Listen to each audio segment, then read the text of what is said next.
وتوكلنا على رسوله الكريم أما بعد فأعوذ بالله من الشيطان الرجيم بسم الله الرحمن الرحيم يا أيها المزمل قم الليل إلا قليلا صدق الله مولانا العظيم. محترم بزرگوں، آج تک ہماری تراویح میں 29.5 پارے مکمل ہو چکے ہیں، صرف آدھا پارہ باقی رہ گیا ہے۔ آج کی تراویح میں کئی سورتوں کی تلاوت کی گئی ہے، ان میں سے ایک سورت ہے سورہ مزمل، جس کی مختصر سی تفسیر پیش کرنے سے پہلے کل جو میں نے آپ سے وعدہ کیا تھا سورہ ملک کی ایک آیت کی تفسیر کرنی ہے۔ وَقَالُوا لَوْ كُنَّا نَسْمَعُ أَوْ نَعْقِلُ مَا كُنَّا فِي أَصْحَابِ السَّعِيرِ۔ جہنمی کل قیامت میں کہیں گے لو کنا نسمع، کاش ہم سنتے، او نعقل، یا ہم جانتے، ما کنا فی اصحاب السعیر، تو ہم جہنم میں نہ ہوتے۔ اس آیت سے تقلید کا ثبوت ہوتا ہے۔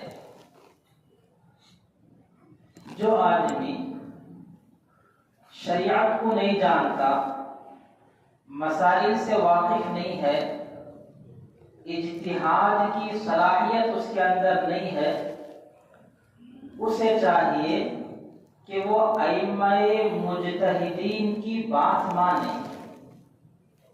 قرآن و حدیث میں ائمہ مجتہدین نے غور کر کے جو مسائل نکالے ہیں ان مسائل پر عمل کرے، اسی کا نام تقلید ہے۔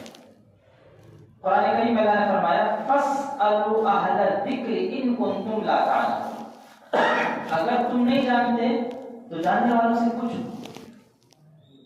دنیا میں بھی یہ چلتا ہے، مجھے ایک کاروبار شروع کرنا ہے اور مجھے اس کے تعلق سے کوئی نالج نہیں ہے، کوئی معلومات نہیں ہے، تو میں کیا کرتا ہوں؟ پہلے سے جو بندہ یہ کاروبار کر رہا ہوتا ہے اس سے وقت لیتا ہوں، تنہائی میں ملتا ہوں اور اس کا نفع نقصان جاننے کی کوشش کرتا ہوں، اس سے میں رہبری حاصل کرتا ہوں۔ وہاں سوالات نہیں کرتا میں ایسا کہیں کو ویسا کہیں کو، وہ جو بولے گا وہ میں کرتا چلا جاتا ہوں۔ کیوں؟ مجھے اپنی دنیا بچانی ہے، مجھے میری دنیا کا فائدہ محبوب اور مطلوب ہے۔ بالکل اسی طرح دین کے سلسلے میں بھی ائمہ مجتہدین پر اعتماد کر کے ان کے بتائے ہوئے مسائل پر عمل کرنا یہ میری اور آپ کی ضرورت ہے۔ کیوں ضرورت ہے؟ اس لیے کہ مجھے نہیں معلوم مسائل شرعیہ، دین و شریعت سے میں واقف نہیں ہوں، اور میرے اندر اتنی صلاحیت بھی نہیں ہے کہ میں خود غور کر کے قرآن سے مسئلہ نکالوں۔ اگر ہم خود غور کرنے بیٹھ جائیں گے، اس سے پہلے تفسیر میں ایک بات آئی تھی، حضرات صحابہ کا کیا سمجھتے ہیں؟ عربی نہیں جانتے ہو؟ عربی جانتے ہیں۔ قرآن کریم کی ایک آیت میں ان کو اشکال ہو گیا، الذین آمنوا ولم یلبسوا ایمانہم بظلم اولئک لہم الامن وہم مہتدون۔ کہ اللہ تعالیٰ فرماتے ہیں کہ امن اور ہدایت انہی لوگوں کو ملے گی، نمبر 1 جو ایمان لائے، نمبر 2 انہوں نے اپنے ایمان کو ظلم کے ساتھ نہ ملایا۔ تو امن اور ہدایت حاصل ہونے کے لیے 2 شرطیں ہیں، ایمان لانا بھی ضروری ہے اور ایمان میں کسی قسم کا ظلم ملا ہوا نہ ہو۔ صحابہ کو پریشانی ہوئی، کون بندہ ایسا ہے جو اپنے اوپر ظلم نہ کرے؟ میں بھی کرتا ہوں، آپ بھی کرتے ہیں، سب لوگ کرتے رہتے ہیں، ظلم چھوٹا موٹا ظلم ہر ایک کرتا رہتا ہے۔ تو پھر امن اور ہدایت حاصل ہونے کے لیے ظلم کا نہ ہونا ضروری، اور ہم میں سے ہر ایک کچھ نہ کچھ ظلم کرتا رہتا ہے، اس کا مطلب یہ ہوا کہ ہمیں ہدایت نہیں ملے گی اور ہمیں امن حاصل نہیں ہوگا۔ یہ اشکال کس سے پیدا ہو رہا؟ مجھے اور آپ رائے چوٹی والوں کو پیدا نہیں ہو رہا جن کو عربی زبان نہیں آتی، بلکہ ان صحابہ کو پیدا ہو رہا ہے جن کی مادری زبان عربی ہے، جو عربی جاننے والے ہیں، ان کی اشکال پیدا ہو گیا۔ تب نبی کریم صلی اللہ علیہ وسلم نے اس کا جواب دیا کہ یہاں ظلم سے مراد وہ ظلم نہیں ہے جو میں اور آپ سمجھ رہے ہیں، بلکہ یہاں ظلم سے مراد شرک ہے۔ ان الشرک لظلم عظیم، ایک دوسری آیت میں اللہ تعالیٰ نے فرمایا کہ شرک بہت بڑا ظلم ہے۔ اسی طرح قرآن کریم کی ایک آیت ہے، یا ایھا الذین آمنوا لا تقربوا الصلاۃ، اے ایمان والو تم نماز کے قریب نہ ہو۔ اگر کوئی بندہ اتنا پڑھ کر سوچے اللہ تو نماز سے منع کر رہا، جیسے لا تقربوا الزنا، زنا نہ کرو، تو ویسا جملہ اللہ تعالیٰ نے بولا ہے لا تقربوا الصلاۃ، نماز کے قریب نہ جاؤ۔ آگے بھی پڑھنا پڑے گا وَأَنْتُمْ سُكَارَىٰ، نماز نہ پڑھو نشہ کی حالت میں۔ شراب پی کر آدمی نشہ سے مست ہو تو اس نشہ کی حالت میں نماز نہ پڑھو۔ اس لیے قرآن اور حدیث میں غور کر کے ائمہ نے جو مسائل نکالے ہیں، بتائے ہیں، ان مسائل کو ماننا، ان پر عمل کرنے کا نام تقلید ہے۔ جو بندہ تقلید نہیں کرتا وہ شریعت پر عمل کر ہی نہیں سکتا۔ آپ لکھ کر رکھ لیجیے، شریعت پر عمل کر ہی نہیں سکتا۔ میں مثال دیتا ہوں، نماز کی ہر رکعت میں سورہ فاتحہ پڑھی جاتی ہے، پڑھی جاتی کہ نہیں پڑھی جاتی؟ امام پڑھتا ہے، منفرد الگ نماز پڑھنے والا وہ بھی پڑھتا ہے، امام ہو تو بھی پڑھتا ہے، منفرد ہو تو بھی پڑھتا ہے، تو اس کے بغیر نماز ہی نہیں ہوتی۔ اور سورہ فاتحہ کی پہلی آیت کیا ہے؟ الحمد۔ میں آپ سے پوچھتا ہوں الحمد کو آپ الف پر زبر ہی کیوں پڑھتے ہیں؟ الحمد کیوں نہیں پڑھ سکتے؟ الحمد کیوں نہیں پڑھ سکتے؟ زبر ہی کیوں پڑھ رہے ہیں؟ پیش یا زیر کیوں نہیں پڑھ سکتے؟ کیا بولیں گے آپ؟ قرآن میں پیش لگا ہوا نہیں ہے، قرآن میں زیر لگا ہوا نہیں ہے، قرآن میں کیا لگا ہوا ہے؟ زبر لگا ہوا ہے، اس لیے مجھے اور آپ کو زبر ہی پڑھنا ہے۔ یہ آپ جواب دیں گے۔ میں آپ سے پوچھتا ہوں قرآن میں جو زبر لگا ہوا ہے یہ زبر کیا اللہ نے لگایا ہے؟ کیا اللہ کے رسول نے لگایا ہے؟ قرآن کریم میں جو اعراب ہے، اعراب بولتے ہیں زبر زیر پیش، زبر زیر پیش کو اعراب بولتے ہیں۔ اعراب یہ جو زبر زیر پیش قرآن کی آیتوں پر لگا ہوا ہے یہ اللہ نے نہیں لگایا، رسول اللہ نے نہیں لگایا، تو پھر کس نے لگایا ہے؟ بولیے اگر کسی کو معلوم ہو جی۔ قرآن کریم میں زبر زیر پیش لگانے والا کون ہے؟ اللہ بھی نہیں، رسول اللہ بھی نہیں، تو پھر کون ہے؟ حجاج بن یوسف۔ کون؟ حجاج بن یوسف۔ اس نے قرآن کریم میں اعراب کا کام کیا، اس کے حکم سے لوگوں نے اعراب لگایا۔ یہ کون ہے حجاج بن یوسف؟ کوفہ کا بڑا ظالم آدمی ہے، اسی لیے کہتے ہیں اللہ کو دین کا کام لینا ہو تو کسی سے بھی لے لیتا ہے، اللہ محتاج نہیں ہے میرے اور آپ کا، دین کا کام ظالم سے بھی لے لیتا ہے۔ تو کوفہ کا بڑا ظالم آدمی ہے حجاج، اس نے زبر زیر پیش لگایا ہے۔ تو ہمارا سوال یہ ہے کوفہ کا ایک ظالم کی بات آپ ماننے کے لیے تیار ہیں، تو پھر کوفہ کے ایک نیک آدمی امام اعظم ابو حنیفہ نعمان بن ثابت رحمۃ اللہ علیہ کی بات ماننے کے لیے کیوں تیار ہیں؟ ظالم کی بات آپ کے یہاں قابل قبول ہے تو پھر عالم کی بات، امام اور مجتہد کی بات کیوں قابل قبول نہیں؟ تو تو شریعت پر عمل کرنے کے لیے کیا کرنا پڑے گا؟ تقلید، اس کے بغیر چارہ نہیں ہے۔ جو بندہ تقلید نہیں کرتا اس کے لیے دنیا میں بھی نقصان ہے، قبر میں بھی نقصان ہے اور آخرت میں بھی نقصان ہے۔ تین نقصانات تقلید نہیں کرنے والوں کی۔ دنیا میں نقصان کیا ہے؟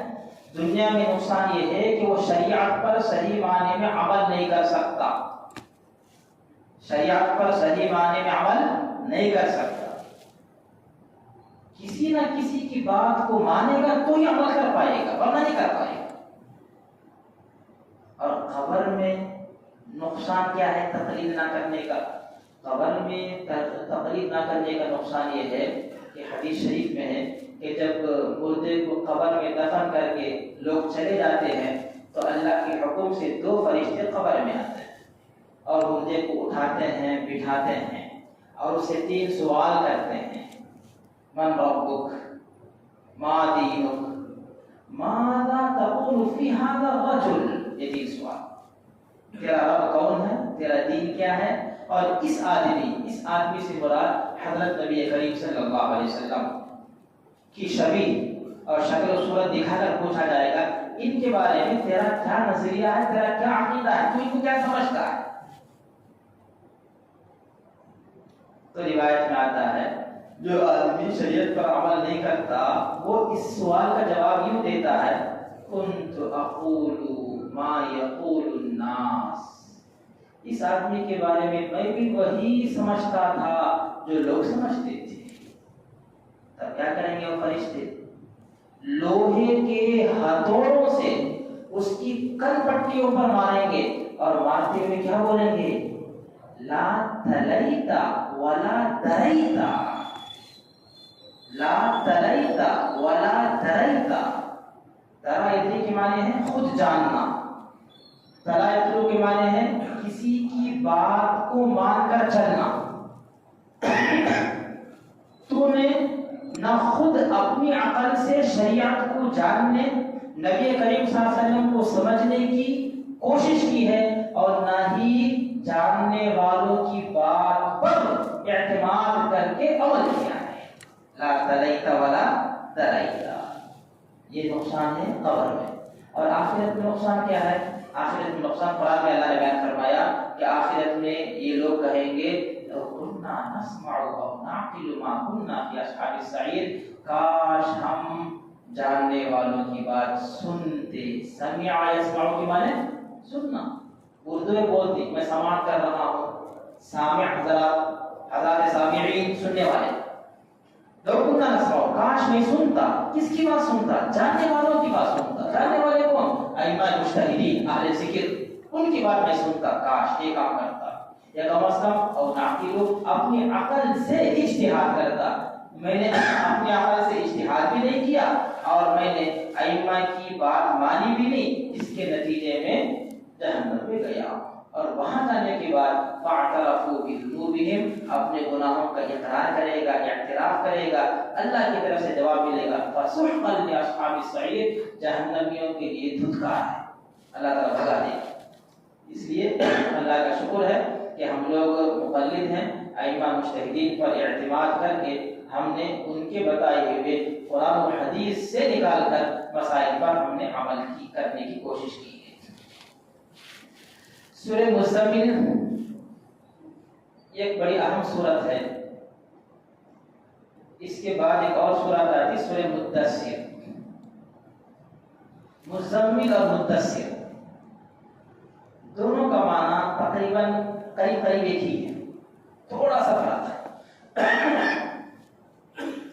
مزمل کے معنی ہیں